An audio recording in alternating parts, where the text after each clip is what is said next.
I want to welcome everyone to the meeting, and I see we have some new faces, but my goal is to make this a happy group that we share information and I get a chance to answer all your questions. So the first question that I got by email was really important. It was concerning seed oils. I know there's been a lot of discussion, and I get questions from you. Is olive oil good? Avocado oil? What's the best oil for cooking? Are the oils more harmful raw or cooked? And so what I'm going to do is I'm going to do a screen share. Let's see here. I'm going to show you a slide, and I'm going to send this to everybody.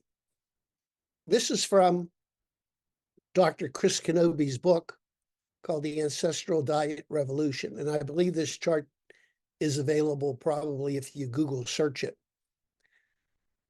As many of you know, there was a lot of ailments that were unheard of before 1912. In fact, I just read that there was only one case of a heart attack in the US before 1912. Can you believe that? That in the medical textbooks in the early 1900s, they did not even list coronary artery disease. It wasn't even a subject of discussion. Obesity wasn't an issue. Alzheimer's wasn't mentioned. And it all had to do with the introduction of seed oils, in particular margarine and Crisco. They were introduced in the early 1900s, I think around 1912. And it all started with cottonseed oil. You know, cottonseed oil was initially used for burning lamps, and the manufacturers wanted to figure out another way to do it. So they combined it with olive oil, and they made margarine and some other products. But the culprit is linoleic acid. And we're consuming much too much of the linoleic acid. The linoleic acid should be avoided completely from your diet, especially if you have macular degeneration. All of us are getting older, and we're worried about losing our memory, Alzheimer's, Parkinson's. So that's a big no-no too. So the oils in red are the danger oils: safflower oil, grapeseed oil, sunflower, corn, cottonseed, soybean, rice, all the way down. CAF is these large community animal farms, you know, where they prod chickens and beef and things like that together. So linseed oil, flaxseed, you can see, I had a question from somebody who sent me a beautiful recipe, cilantro recipe, but she was using flaxseed oil. But flaxseed oil, I think, is too high at 16%. If you consume a lot of flaxseed oil, you're going to be in danger. So remember, all of you that have macular degeneration, it did not exist before 1912. It correlates with the diet.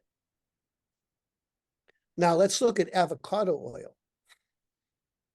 Avocado oil is still high. It's 14%. Olive oil is low. It's 10%.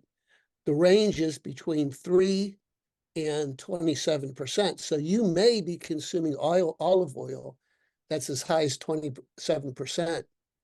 And so you may be asking me, well, how can that be? Well, they're cutting olive oil with canola oil, and they're also cutting it with cottonseed oil. And I was reading early on that it was hard to distinguish cottonseed oil from olive oil. They're almost identical in taste and nature. And there were a lot of manufacturers that were selling cottonseed oil and calling it olive oil. So palm oil isn't too bad. It's 10%. So now let's look back down below in the green area, which is the safest. Beef tallow, even in community agricultural farms, it's still only 3%. Butter, even cows that are fed soy fed and corn, it's still 2%. But those of you that are a vegetarian and are looking for, more natural oils, you want to stay from animal oils, palm kernel oil and coconut oil are two that are 2%. And you can see the lowest on this list is butter, grass-fed butter at 1.4%. So it's kind of shocking. I hope this clarifies things for everyone. And I will be emailing the group this list. You can carry it around with you. The other thing to be aware of, every time you buy something, look at the label, and you're going to be surprised that, these oils are in many of the things that we're buying in the supermarket that has a label on it. So like what Dr. Rowan told me, if it has a label on it, you probably shouldn't eat it. You want to avoid these oils. So what are we going to do, those of you that like salads? What kind of oil are you going to use? Well, you don't have much choice. You can either use palm oil or coconut oil. I would limit the amount of olive oil. So what I'm going to do is open this up for questions here. Let me see.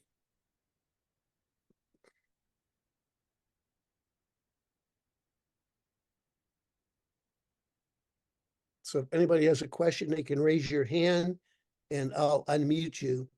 Okay, Marie, you could unmute.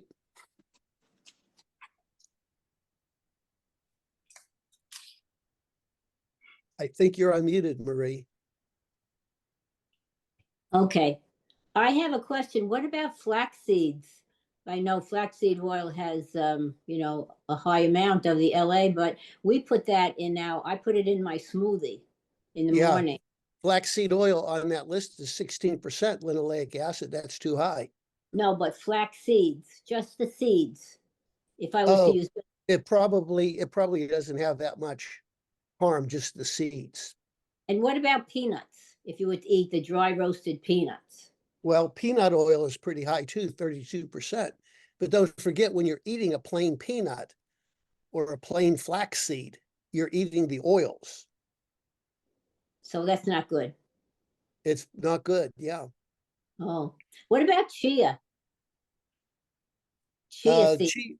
That I don't know. It's not on the list. So we should. The rule of thumb is any seed oil is bad for you. Any seed oil. But the seed itself is not good either?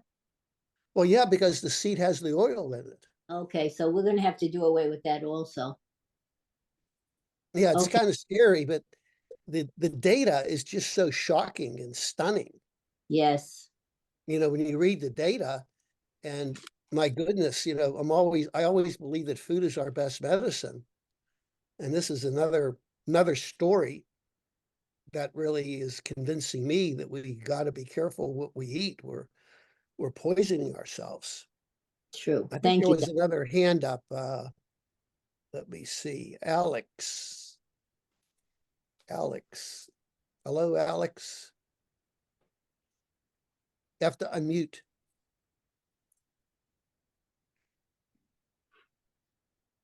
You hit the microphone below on your screen, and it'll unmute you. Okay, now you're ready. I'm actually using my son-in-law's system, so it's Phyllis Murray. Okay, but anyway, in our woke society, you never know. Well, I wanted to make some deviled eggs, and so I was looking at the mayonnaise. Oh, I can't do this, and so I made some cashew mayonnaise. So cashews are seeds, right? Yeah, cashews are seeds. I mean, they're not on the list.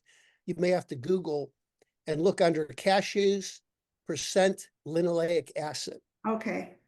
That's what you have to avoid, the linoleic acid. Okay. All right. Very good.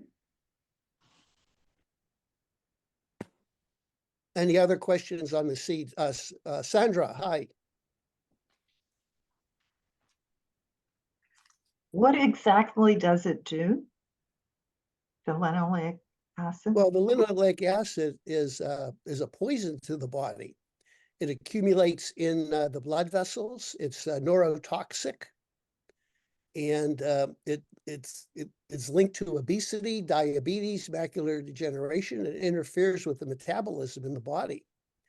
It's not a fat or an acid that is properly metabolized. It's unnatural to the body. Okay, thank you. Let's see. I'm going to go through some. Oh, one more question here. Lois, hi. You have your Hi, hand up. Doctor. I tuned in a couple minutes late. Was that chart from Dr. Rowan or Dr. Kenobi or? That was from Dr. Kenobi's book, but I'm going to be sending everybody a copy of that. It was Okay. from his book called The Ancestral Diet Revolution. That's the book. Yeah, that yes, I got that. I got that book last fall, and I wanted to ask you a little bit about that. A couple things, as I was reading through his book, I think I remember him saying that we actually, all those seed oils that are bad, we actually should not be consuming the seeds or the nuts as well, because we have no way of knowing, if the oils are in the seeds and nuts are rancid. Oh, well, there's So no question that the oils are in the seeds. right, but we don't know if the seeds and nuts, if they're good or if they've gone rancid, because we don't know the shelf life and all those kinds of things.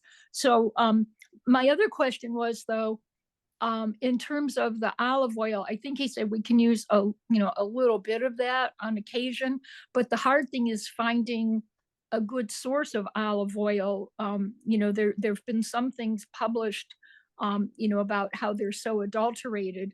And I know for a while they said like California Naturals and the Costco organic olive oil, because they had, the date of pressing and everything, were safe. But now they're saying not so much. And the hard thing is, like, the one from Costco is in plastic.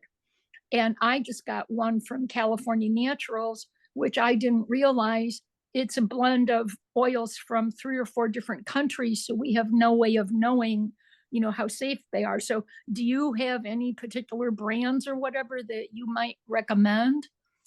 Not really, but Kenobi's chart shows that olive oil can range between 3 and 27%. Right. Okay. Okay.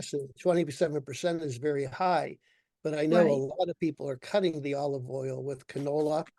I mean, Yes. even pure olive oil is still 10%. Right. Okay. Well, maybe not 10, 3% if you can get it, but the average is 10%. Right. Okay. What about, I know on the chart it says that coconut oil is okay. What about, like, I get the extract from coconut oil, which is the high octane, that it's MCT, and I think it's C8 and C10. Is that still okay? I really don't know. It probably is okay. Okay. The coconut All right. oil is very good. It's 2%. Yes. Along with palm oil. So those are the 2 oils. Okay. All right. Butter is the best. Butter is 1.4%.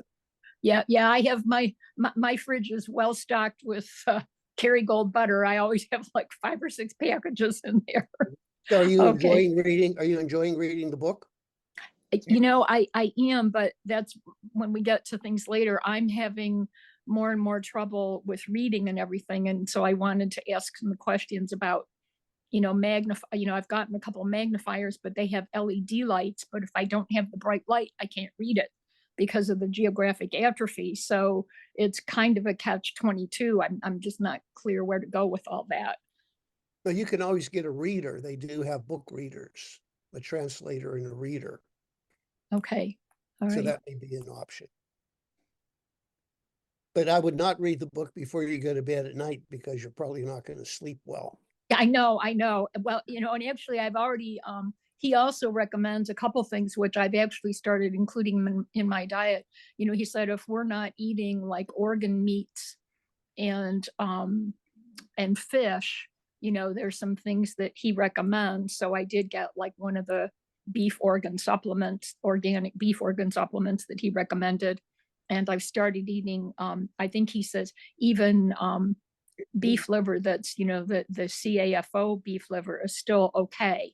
So I've been having some beef liver, which has tasted very, very good. and trying to eat more salmon. I still can't manage sardines. But Okay, let's say Jean, you have a question, Jean? You have to unmute, Jean.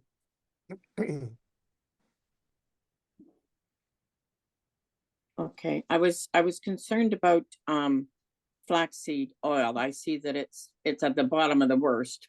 But I'm a cancer survivor. I don't know if you know anything about Johanna Budwig. Yeah, oh yeah, the Budwig. Yeah. Mm-hmm. And the thing that saved me, actually, because I'm a survivor, was the flaxseed oil cream that she prescribed. And I really do feel that's what cured me. So you have to sort of weigh the pros and cons of all this, and it is at the bottom of the reds, but it's still, you're saying it's a Well, I bad think oil. it depends on the amount that you consume. You know, 16%. Does it make any difference if it's cold pressed? Well, they get the oil from the seed. It doesn't matter how it's extracted, it's still from the seed. Okay, because I know that she recommends cold pressed.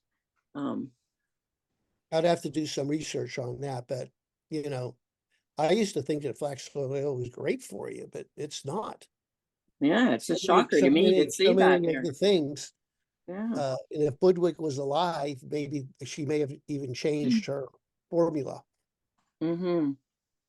Yeah. Yeah, her son or grandson is kind of carrying on her work, but there's a lot of controversy about that. So I don't know. Yeah. Mhm. Okay, Jen has a question. Hi, Jen. Hi, can you hear me? Yep. This is overwhelming. I'm kind of new to this. It's my first time.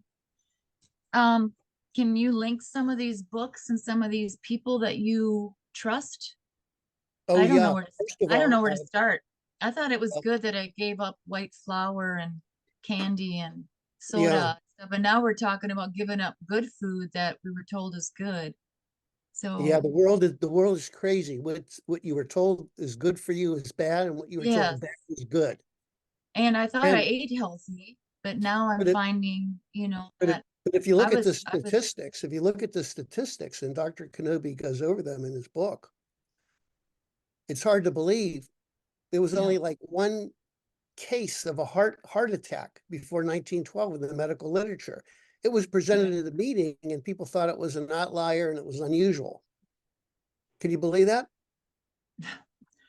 That's amazing. I would love some links so that anybody can give me a place to start. Well, you might want to start by reading his book. It's called The Ancestral Diet Revolution. Okay. I have it on my Kindle, and I'll send you a link Okay. for his book and also the chart. Thank you. Thank you. But it really scared me because I personally went through all the ophthalmic literature prior to 1915 when I was studying or getting data for my book. And I was trying to find, good homeopathic remedies for macular degeneration, and it wasn't listed.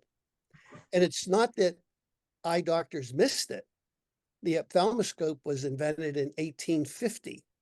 And even though they didn't have good photography of the eye doctors would do exquisite drawings of the retina in such detail, drusen, narrow blood vessels. So they were able to see that area. It just didn't exist.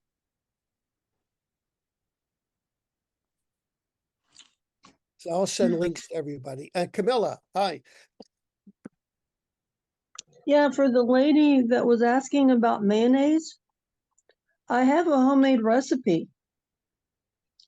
You put one pastured egg in a blender on low, and then just drizzle olive oil down the side of your blender container until that turns to mayonnaise.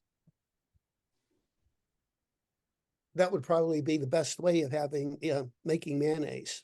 Yeah, and also this doesn't have to do with seed oils, but I got my results of my urine challenge test back, and the lead was really high. The rest were kind of pretty much in range, but I did go ahead and order the zeolite Yeah, supplement. let's talk about that because that's one of the questions on heavy metals. Okay, I want to talk about that.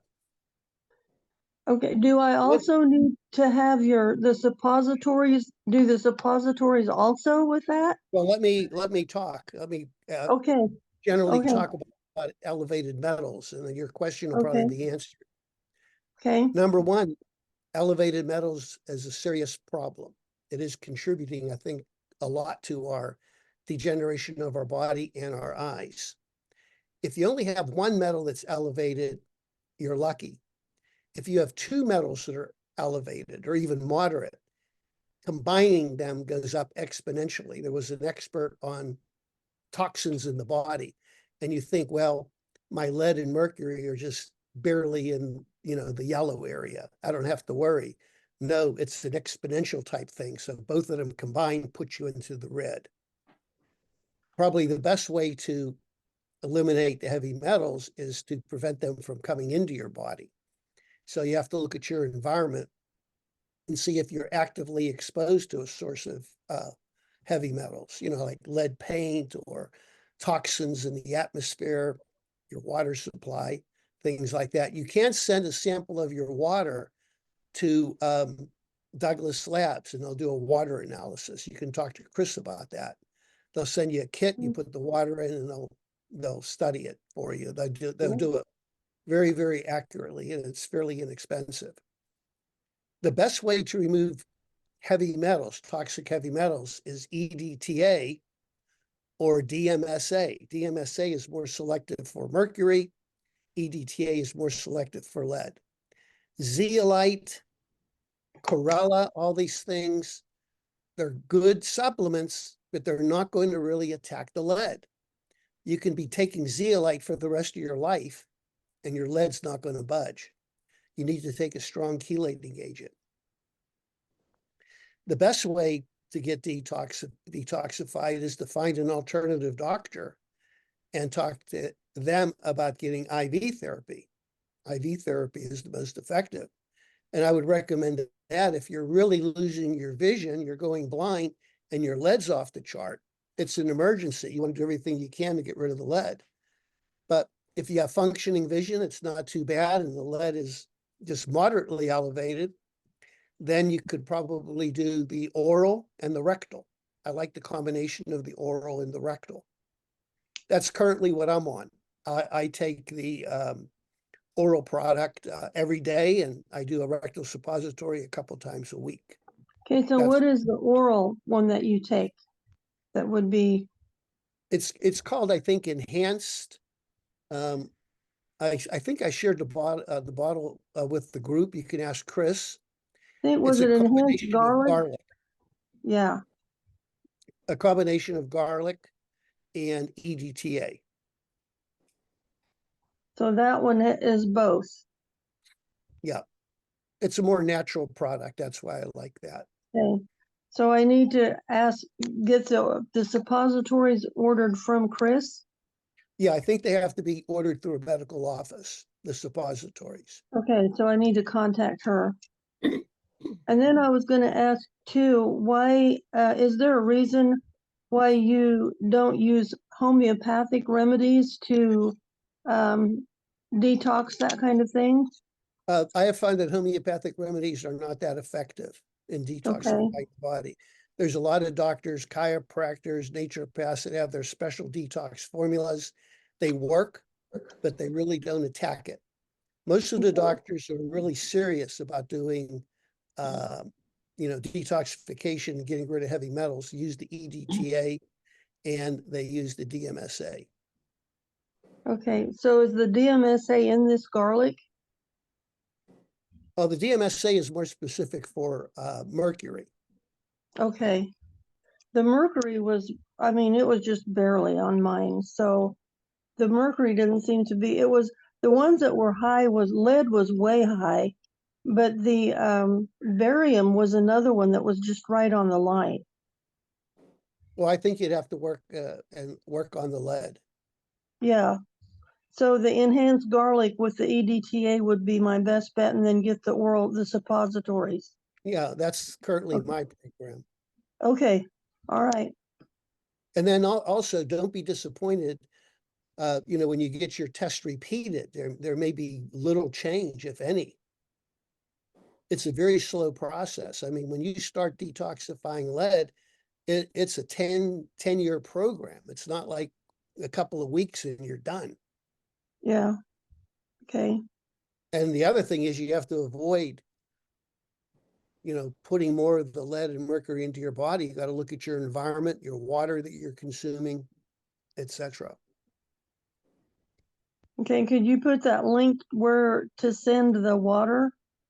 Yeah, I'll to? make a list of, my to-do list is getting longer and longer. So I'll send you the oil slide, Kenobi's book, and where to send your water. Okay. All right, good. Let's see, we have another hand here. Jennifer, hi. Is that me? Okay. Jennifer Jen? Rubin. Oh, I'm sorry. There.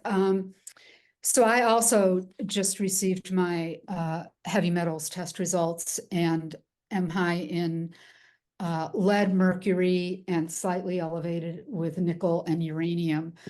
I do have access to IV chelation therapy. I have a naturopath and it's fairly close to where I live. If one does goes the IV route, does that mean you do not have to do the oral or the suppository? Well, I would talk with your naturopathic doctor about that, Okay, because if you're getting aggressive IV therapy, you probably don't need the oral got or it. the And rectal. as far as you know, can anything be done addressed with the IV? Like could both mercury and lead be addressed? Oh, yeah. The Okay. naturopathic doctor will Yeah. probably develop a formula, maybe a combination I of see. DMSA, EDTA, or something else. Okay. And in your experience, if you are going that route, the IV route, is there a difference in the length of time it takes to detoxify? Oh, yeah, the IV method is much faster. Okay.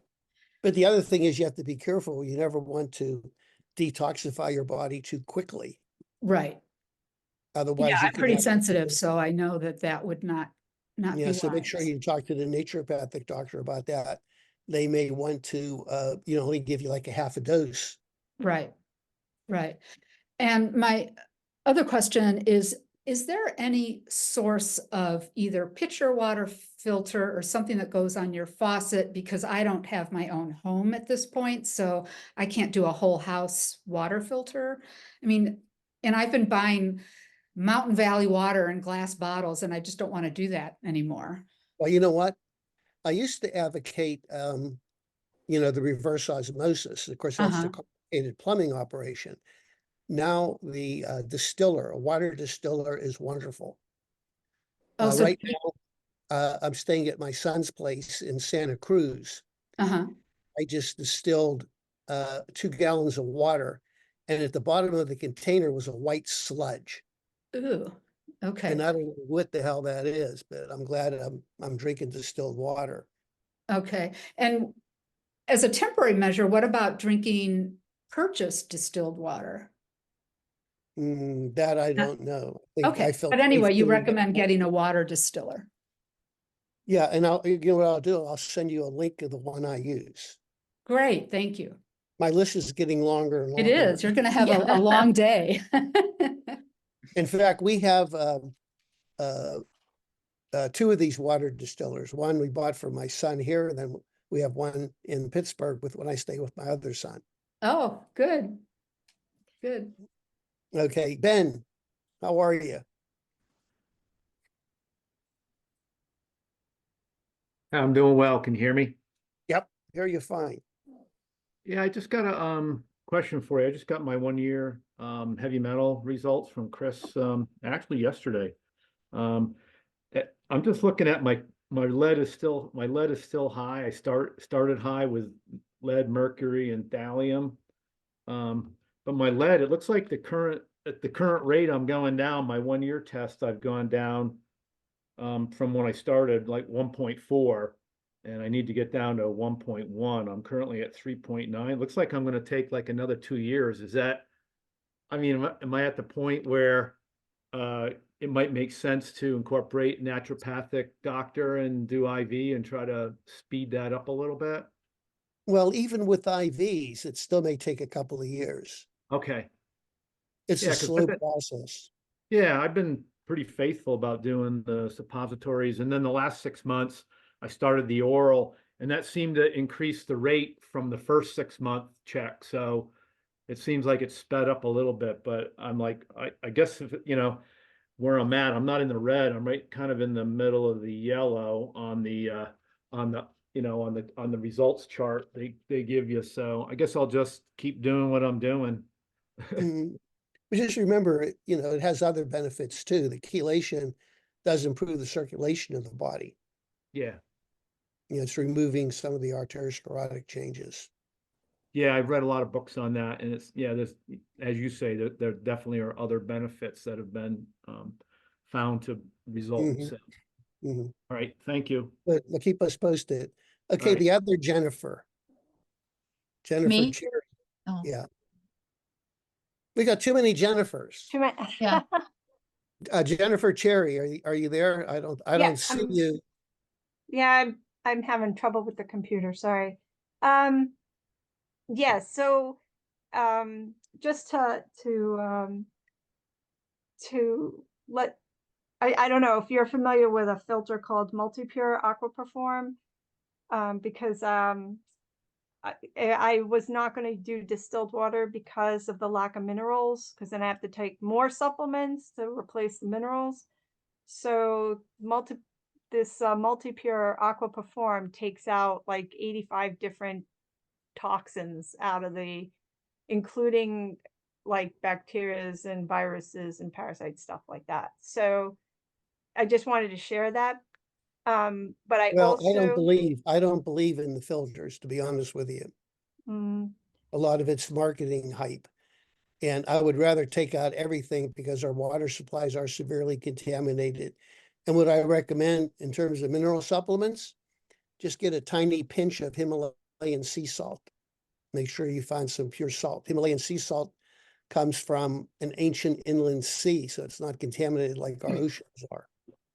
okay. And I would recommend that. Okay. The other thing was with regard to the water testing. How is the Douglas Labs water test compared to Doctor's Data water test? Oh, no, I'm sorry. It's doctor's data, not okay. I misspoke. Okay. And my last question is, you mentioned with the chelation, what takes out lead and mercury specifically. Is there something specific for toxic arsenic, meaning the inorganic methylated arsenic, or gadolinium? And gadolinium, they use that when you get scans at the hospital. I only had it done once back in 2005, and I still have it in my system. I think you'd have to, for those weird metals, my go-to source is EDTA, but you want to consult with a naturopathic doctor or, somebody who specializes in that to find the best way of chelating it. For arsenic and gadolinium? Yeah. Okay. Okay, those were my questions. Okay, let's see. Jane, Alessandra? Can you hear me? Yep, I hear you. It's sort of on a different subject. I put my hand up before I knew it was going down this path. But my question is, I work on the computer a lot and lost most of my vision in one eye. And I wonder, are there special glasses, or do I patch the eye, or how do I minimize eye strain while I've got one eye that's not used to having lost its vision? So my brain is not used to processing this. It happened very suddenly. And so what's the best thing to do in the meantime, and we're treating it, but in the meantime, to be on a computer with minimal eye strain? Well, number one, we need blue light during the day. You have to avoid blue light at night. So there is a lot of the blue spectrum on the computer at night. So if you do use your computer a lot at night, I recommend you use blue blockers. It's an amber colored lens.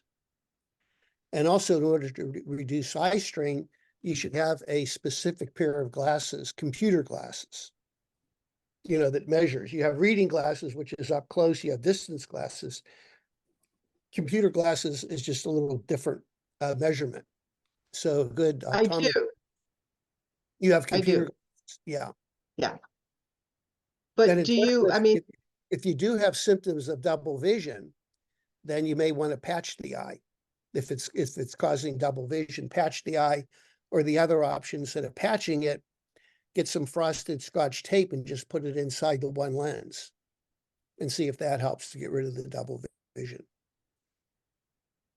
okay. But on the It's other not hand, I double would vision. say if you can tolerate the difference in the vision, maybe it's not double, but the difference in vision, I would try to Right. keep the eyes working together, because forcing that other eye to work. Because Okay, if you block it or patch it, you're telling it it's going to get lazier and lazier. okay. So it would just be normal computer glasses. They've already got a blue light filter. Mm. I don't really work on my computer in the evening, so it's Mhm. that's not a problem. But Mm. it wouldn't be, there's no special lens or anything. It's just like the normal Normal blue. optometrist. Pardon? They'd be the normal Okay. blue blockers. They call them blue blockers. Yes. Okay. All right. Thank you. Okay, thank you. Let's see, Sandra, you have another question? Your hand's up. Yes, I had used some Himalayan salt and I ended up with fluid in my body, so I must not have used a good one. And I'm not sure if I live in Canada. I don't know if there's one that's better than another to get. Yeah, well, the problem is there's a lot of marketers are just making their salt pink and they're calling it Himalayan. So you may want to go to a good health food store, or possibly order it online. I'm not sure. So there's not a brand name that you use. No, I'm not aware of one. Okay. And the other question I had just was what you said is the blue light at night. Why, what about night? To We avoid blue. need to avoid blue light at night. Our body wants blue light during the day. It needs blue light. That's why God made the sky blue and the ocean blue. But at night, when the sun sets, it shifts more towards the red spectrum. We need the red spectrum at night. We have to avoid blue light. Blue light interferes with our circadian rhythm, our natural rhythm, and it interferes with healing and regeneration. You need the red light at night. Let's see, Trago, good to see you. Good.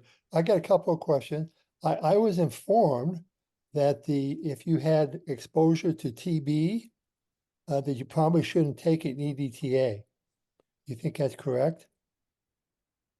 Wait, I didn't understand.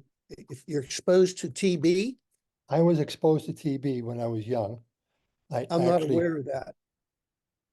Well, anyway, my son-in-law is a pharmacist, and he's the one that came up with that. And it might explain some of the problems I was having with EDTA. I don't know. But the second thing is we started a new homeopathic remedy. I think I started about 3 weeks ago. I don't know any major changes except this morning, the lesion on my right hip, which I think I was taking the remedy for, started leaking some clear liquid fluid. And I've had this lesion for probably 5 weeks now. So I thought getting rid of some of that stuff is probably a good thing. It's still swollen a little bit. It's sore. Doesn't hinder my walking. Doesn't it just doesn't bother me. I can even actually sleep on that particular side. Yeah, we may want to schedule a time to talk about that in more detail. Okay, wanna good. get- I'll get hold of Chris then. Yeah. I think that's it. Okay, before I go on with other questions, there was another good comment here. Somebody made the comment that I wrote it in my book. The current treatment for wet macular degeneration with injections, I don't recommend it because 20% of those people with injections will develop retinal atrophy and lose a lot of vision. And the question is, what happens to the other 80%, which is a good question. Well, the other 80% don't get better. They either maintain their vision or they slowly decrease. There was a 5-year study done called the CAT study. It was a trial to assess 2 different anti-VEGF products on the market. It was a 5-year study. The interesting thing about the study, every one of the patients at the end of 5 years had lost their vision, did not have an improvement of vision. So that's one of the reasons why I'm against injections. The injections can help early on, maybe during the first 3 or 6 months, but after that, I think they cause a lot more problem. So my approach has been, let's look at the microcurrent, light therapy, homeopathic. If your vision is stable or improving, certainly you don't need the injections, but if you're doing the therapies faithfully, then you still may need an injection. And statistically, probably about 10 to 15% of my patients who I'm treating with wet will end up getting an occasional injection. So let's see here. Janet Young. Okay, can you hear me? Yep, I hear you fine. All right, good, thank you. I just wanted to report that I've had some new symptoms show up that I didn't have before. And I think that Chris had thought, and I also sent in a new eye report to you. And Chris had thought that she would set up an appointment for me again with you, and I think I probably need that. Yeah, let me talk about new symptoms. Sometimes when you take a homeopathic remedy, you develop symptoms. And it's important that we find out if they're new or they're a return of old symptoms. Mine are, if they're new and you never had them in your life before, then that's a new symptom. mine are new. Okay. And that could point us to a different homeopathic remedy or confirm the one that you're taking, but you would need to set up a time that I have to talk in more detail. I do that with Chris. Yep. And okay, just with an email or? Well, Chris has a meeting every Right. Wednesday. You can either email her and tell her that you were at my meeting and I wanted to set up a homeopathic follow-up with you, or join her meeting on Wednesday. Yeah, Or email her. I've done that before, but I can't always be there on Wednesdays. Mhm. All right, I'll do that. All right. Thank you. I'll look forward to discussing and finding out more about these new symptoms. Yeah, sounds good. Thank you. Sometimes new symptoms are good. Yeah, I'm not so sure these were. Okay, Tyra. Hello, Tyra.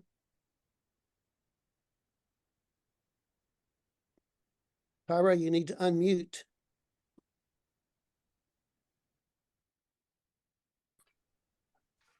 Are you there, Tyra?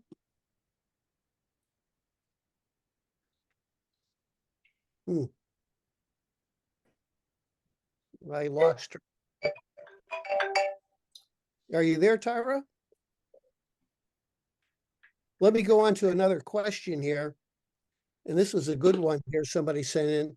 I've heard from several people that they have had laser surgery for glaucoma and now they don't take eye drops.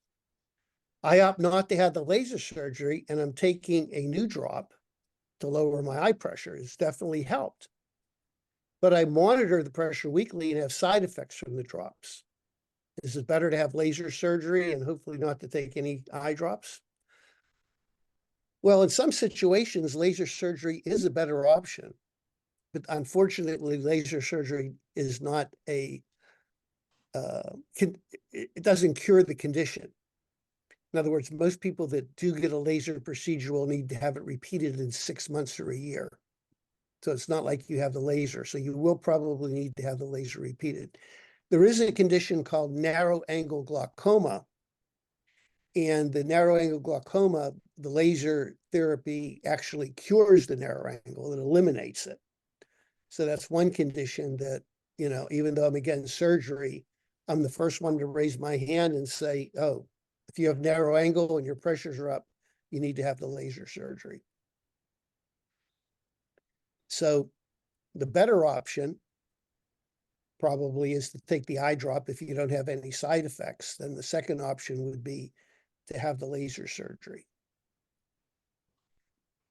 And Lois, your hands up. Yes, a couple questions. Number one, you know, I have very dry eyes and I can't always get to do the ozone drops. And, you know, I use the Aquamed, but that burns and it doesn't necessarily seem to help the dry eye thing a whole lot.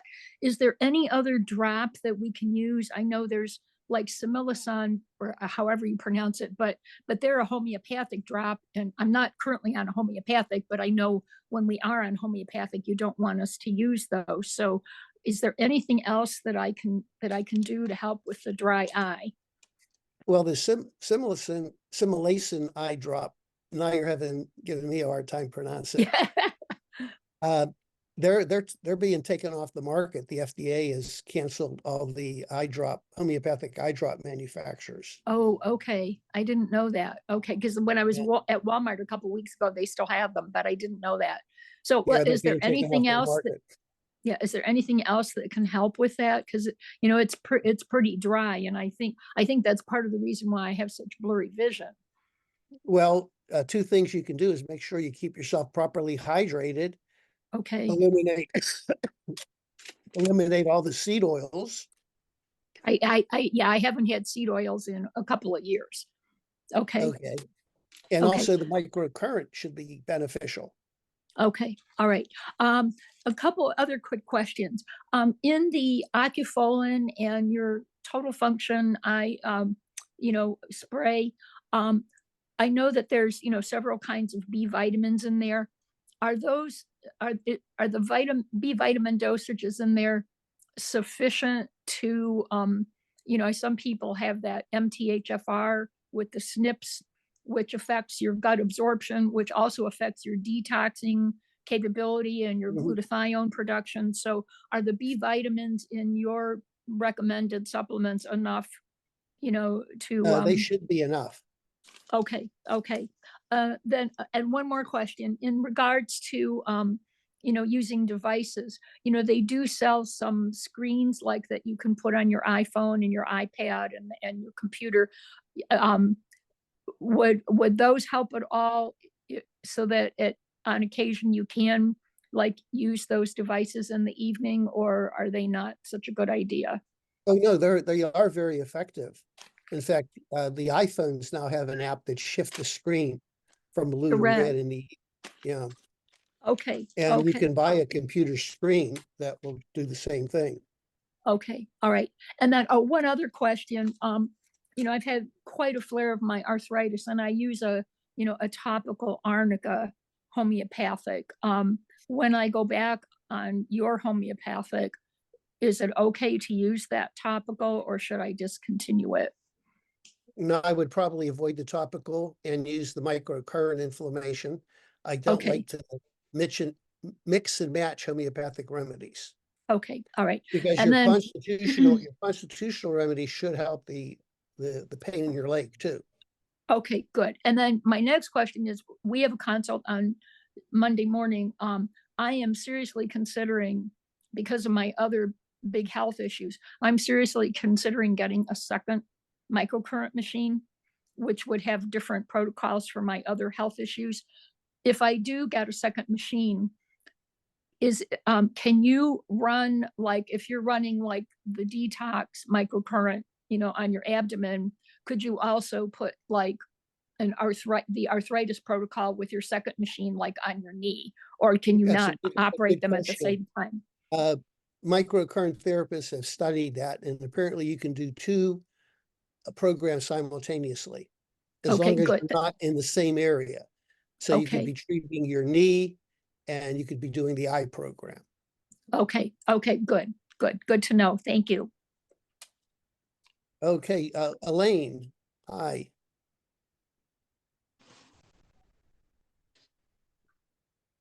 Oh, you got to unmute yourself. Sorry about that. Thank No, you. no problem. I'm on distilled water, and can you give me a measure like a quarter or an eighth of a teaspoon of Himalayan salt daily? I would say just a pinch per quart. Oh, a pinch per quart. Okay. Just a tiny amount, a pinch. And on the blue blocker, I use the blue blocker glasses, but they have a blue hue. Is that wrong? No, they shouldn't be blue at all. The blue blockers, which is a bad name for them, they should be amber. Amber. Oh, so maybe these aren't right, huh? You can't see the blue until you tilt them a little bit in a bright light, and you see a little hue of blue in them, but that's all. But I don't see any amber. So I should No, get a different they're an pair. amber, they're an amber color. Doesn't mean you're going to see amber. When you look at the glasses, they're amber. Okay. That's it. Thank you so much. Okay, Marie? This is off the subject, but why do the doctors, I did have, or I do have cataracts, but since I've been on your protocol, my eyes have gotten so much better, and the doctor keeps telling me, well, down the road, I'll probably need surgery, but am I the one to tell the doctor? If I can see fine, I can see fine, praise the Lord. And she keeps saying, you're going to need surgery. Well, eye surgeons are in the business to do surgery. And if you have a cataract, you should get it removed. But if you Even can if you're see, seeing well, and he's going to tell you, well, you better get it done now, because if you let it grow, it's going to be harder to remove. There'll be more complications, or putting fear in you. Every time I go to my eye doctor, he looks at me and goes, oh, your cataracts, you better get them done. so But I'm everybody able to says, function. right. So if it's up to me to tell the doctor when I need the Right. surgery. Right. Now, Thank there's you. other situations. I mean, if the cataract is leaking or causing inflammation, or you have a high pressure, that may be a reason that you need to get the surgery done immediately. But that is so rare. My pressure is good, except I did eliminate the drops for three nights, and it did go up, but then I went back after a week and it's coming down, so I'm good. I'm good. Good. Happy to hear that. Thank you. Good. I think Tyra might be back. Tyra, can you unmute yourself? We're trying to communicate with you. Okay, can you hear me now? Yeah, what happened? You just Oh, kind of disappeared. I think what happened is I forgot to press the OK on the record. I don't know. Anyway, I'm here. So my question is, I'm a little confused and maybe wonder if the thing on the flaxseed oil, if you might look into that more, because a doctor that I follow has wonderful results. In fact, in her 6-week rapid recovery, she has people completely eliminates their glaucoma, completely disappears, their uveitis completely disappears, along with a whole host of other diseases. And part of her protocol is using up to a half a cup of, or I think it's a fourth of a cup of flaxseed a day in smoothies. And I just feel like her evidence maybe outweighs statistics on this other. I don't know anything about this other doctor. I've not read his book or anything, but I was hoping you might speak to her or look into that a little more. Her name is Yeah, Dr. I'd be happy to talk to her. Her name But is I mean, Dr. Brooke Goldner. If you could maybe speak to her and see, because now I'm really confused. can you send me her website? Yeah, I will. I will have someone help me do that. Well, the thing is that, doctors, if they find a treatment or a therapy that works, they're going to continue to do it. Right. And, I was one that I recommended flaxseed oil in the past. I thought it was one of the best oils to get your omegas. Now I'm looking at the research and the striking statistics that are out there regarding macular degeneration and other health issues. I mean, it's just very, very striking. It's not like it might be. There's definitely a correlation with the linoleic acid. Yeah, I guess that's what confuses me is why she has such great results then. And Well, I it may don't be know. great results short term. Well, she's been doing this now for years and has these Wait, great, wait, you've been doing it or she's been doing it? no, she's been doing it. I just don't Yeah, but listen. the people that she treats, does she have them take a half a cup of flaxseed oil every day for the rest of the day of their life, or is it just a short program? No, as much as possible, forever, or flaxseed or chia seed. Yeah, that's one of her. I'd like to look at, her patients, what's going on with their health long term. Okay. Yeah, because she has people post in all the time on they've cured their MS, they've cured their rheumatoid arthritis. Yeah, but Just, to me, flaxseed oil doesn't have any inherent biological properties that are magical.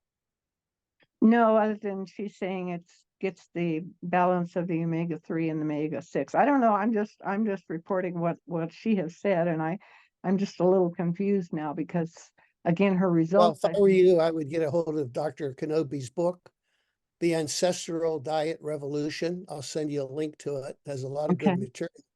He's a scientific researcher, and he's also an ophthalmologist, which I like. Okay. He's a professor and teacher. So, Renee, did you have Yeah, I sent in a subject for you, and the question was, have you found over the years with all these people you deal with, patients with heavy metals or high toxicity levels, do you see a correlation with them having high anxiety? definitely? It definitely affects the neurological system, the psychological system.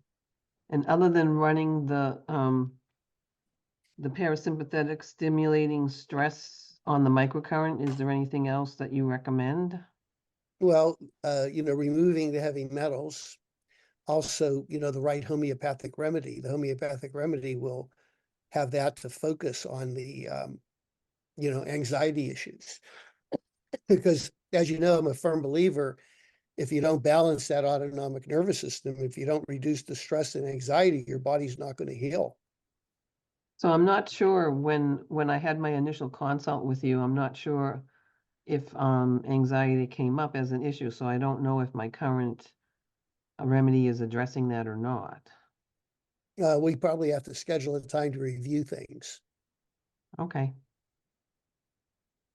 Yeah, if you fill the homeopathic remedy, how long have you been taking the homeopathic remedy? It arrived at the end of February. Okay, so you've been taking it for over a month now? Yeah, it'll be 2 months, the end of April. So the question I have is it decreasing your anxiety, or are you becoming more anxious? I think more. Yeah, well then definitely I need to talk to you. Okay. I'll A call. good homeopathic remedy will get a shift in the mental emotional state. The eye problem may not change, but you may be more relaxed, less anxious, more energy. We like to see a mental emotional shift than a physical. Okay, I'll get a hold of Chris and let her know. Okay, great. Thank you. All right, let's see, Jane. We're running out of time here. Let me maybe take two more. Okay, so I've been having it totally unrelated to eyes, having these back spasms, and my doctor wants me to go on baclofen to just release the muscles. Two questions. One, do you have a problem with that for my eyes? And two, I don't have a microcurrent machine yet, but when I do, is that another way to address it without drugs? Definitely. I've had a history of back problems. I hate to take medications, and the microcurrent machine The inflammation protocol or the Beck protocol is wonderful. Okay. And I'm allergic to the ingredients in Bronner's. Are you okay with 7th generation free and clear for washing all these face cloths for the microcurrent machine?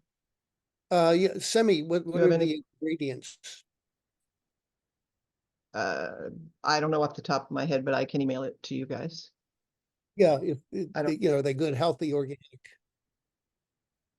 I'll I like email the it to Bronner. your I'm office. sure there's other. I know, but I'm allergic Yeah. to hemp and it's a hemp product, so that's a no-go for me. Mhm. I'll email it to you. That's it, because you're short of time. That's good. Okay, Thank you. one more here, Bonnie. We haven't heard from Bonnie. You have to unmute Bonnie.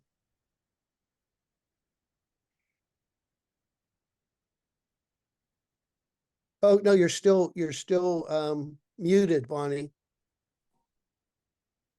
Okay, Okay. Now took me you're a while live. to find the mute. Over the years, you've been doing this for many years, right? These programs. Probably about 30 to 40 years. Okay, in the past, you have had, so I have dry macular degeneration with one eye has lost central vision. Have you had people recover from that so that the one eye that's not happy gets better? Are they out there? Is it, what could I expect is what I'm asking Well, you. I'm always optimistic and I always believe in miracles. And I have seen people, you know, restore the loss of their central vision. Most people that I treat, they will get a slow recovery and begin to have more function. But you know, restoring your vision is more than just the microcurrent machine. It's all these other things that we're talking about. And that's why I enjoy these meetings, because part of the purpose of these meetings is for us to educate each other. Right. So, you know, proper hydration, reducing stress. If you're consuming a lot of seed oils, you have anxiety, you're stressful, and you're not exercising, you can do the microcurrent every day for the rest of your life, and it's probably not going to help. But you have seen it help people. Definitely, that's why I do. That's why That's why I'm you do what you continuing do. to do what I do. Yeah. Okay. Especially when the other doctors don't really have any option for you. What do Yeah. they tell you? Right. Get your affairs in order. Get a blind dog. Yeah. Yeah. Okay. I'm just curious, you know. But Yeah. anyway, I think that it's important that you maintain an optimistic attitude. Yeah. And you know, reduce your fears and anxieties. Right. The treatments do work. And you know, the goal is to help you get the best vision possible. Yeah. Remember, macular degeneration is a kind of it's an aging change of our body. Right. You know, you go to a cosmetic counter and you buy wrinkle cream and you say to the clerk, well, this make me look like I did when I was 20. I would never ask that question. Well, a lot of women are thinking that. I want to put this cream on. So, you know, we're dealing with anti-aging. There's a process going on in your body, which is not natural. I mean, it's not natural to get macular degeneration. Your eyes can age without getting macular degeneration. Right. So we're trying to reverse that aging process. Yeah. But, you know, there are plenty of people who don't have macular degeneration who are old and haven't been doing any of these things that we're doing. It's just they're lucky. Well, maybe they're not lucky. Maybe they're secretly have a better diet, or there are ways of reducing stress. I do have to tell you a story of a patient of mine, and she was a faithful patient of mine for 2 or 3 years. And at that time, I was doing 3-month follow-ups on everybody. It was mandatory, but on the phone. And every time she called, it was like, my vision's not getting better. And, you know, should I continue the microcurrent? I don't think it's helping. And I dreaded getting on the phone with her because, you know, I want her to get better and she's not getting better. And I'm saying to myself, should I really encourage her to do it? Maybe it's not going to help her. And I was like, really, you know, I wasn't feeling good about it. So Yeah. she was on the schedule again. And when I picked up the call, she was crying. She says, Dr. Kondrot, I can't believe it. I woke up today and my vision was so good and things were so clear. And I want to thank you so much. This is after doing the microcurrent for a couple of years. Yeah. Right. My optometrist ran a DNA test and she said, well, you've got all the markers. My mother had it. A lot of people tell me, oh, my mother had it. So there is an inherited tendency, I presume, for it. Yeah, but there have been studies that show that you can turn off bad genes and turn on good genes. Just because you have bad genes doesn't mean they have to be expressed. Yeah. And so and think about the seed oils. Mm-hmm. You know, maybe if you didn't consume any seed oils, those markers would not be expressed. Yeah, I don't use much oil at all. Mm-hmm. And not seed oils, but Mm. that was before hearing anything from you about seed oils. I just didn't. So. Well, anyway, I'm glad you're at the meeting. We're here to support each other. Yeah. To help each other get, you know, better vision. Yes. And thank you. Okay. Well, listen, thanks everybody and have a good weekend. Okay. If any of you do have questions that weren't asked, you can ask Chris and she'll get in touch with me or email me and then I can get something together to address it at our next meeting. Okay. Right. Okay. Thanks, Thanks, Doctor. everybody. Take care. Thank you. You too. Bye. Bye.